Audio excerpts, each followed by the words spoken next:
Hi guys, welcome back again. This is Mon, your trusted real estate broker. For today's video, nandito tayo ngayon sa Avida Wood Hill Settings, Nuvali, no? I'm gonna show you a house and lot unit po for sale here in Wood Hill Settings, Nuvali. Okay, samahan niyo po ako.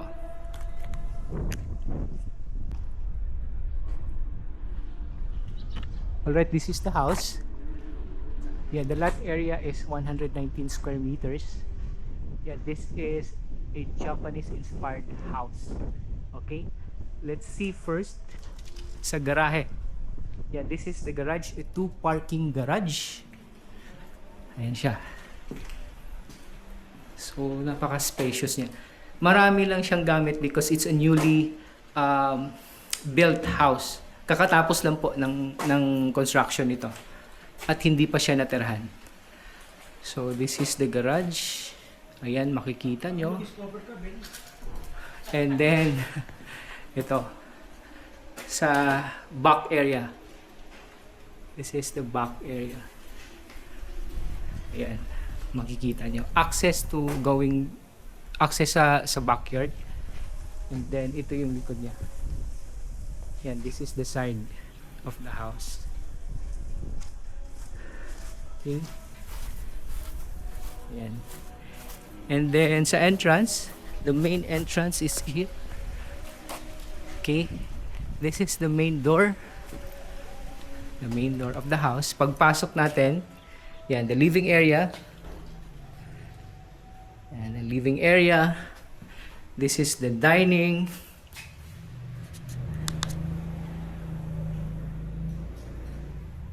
So this house pala comes with the furnitures po. So yan.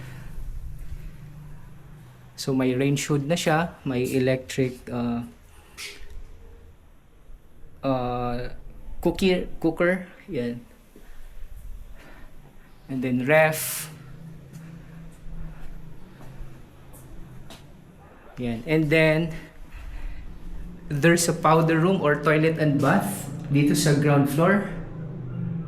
Yan. Napakaganda ng mga shower niya, and then may heater.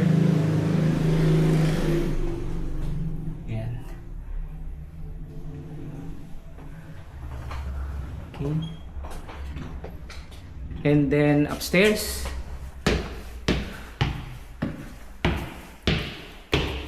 kaya tayo sa taas. Ayan. So pwede kayong maglagay ng another bedroom po dito, or 2 bedroom pa, kasya pa dito. Ayan. So ayan yung front side niya.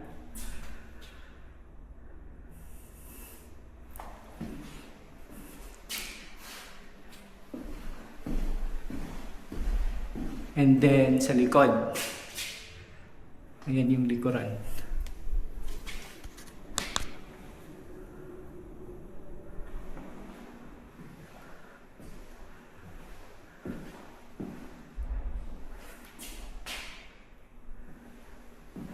And then sa bedroom, ayan, kasama na po ang mga gamit nito. So the bed with a queen size bed, and then merong may chairs, may TV rack, yan, cabinets, ayan, and then ito yung frontage niya. Okay, and then sa loob naman, wait. Yeah. Ayan. This is the walk-in closet, and then may sarili siyang shower, toilet.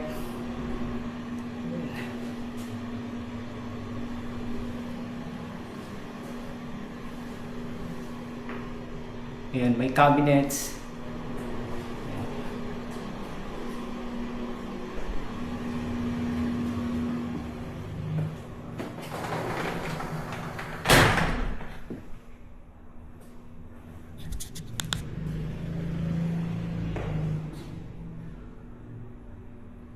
So, napakagandang bahay nito. Newly constructed house po. Okay?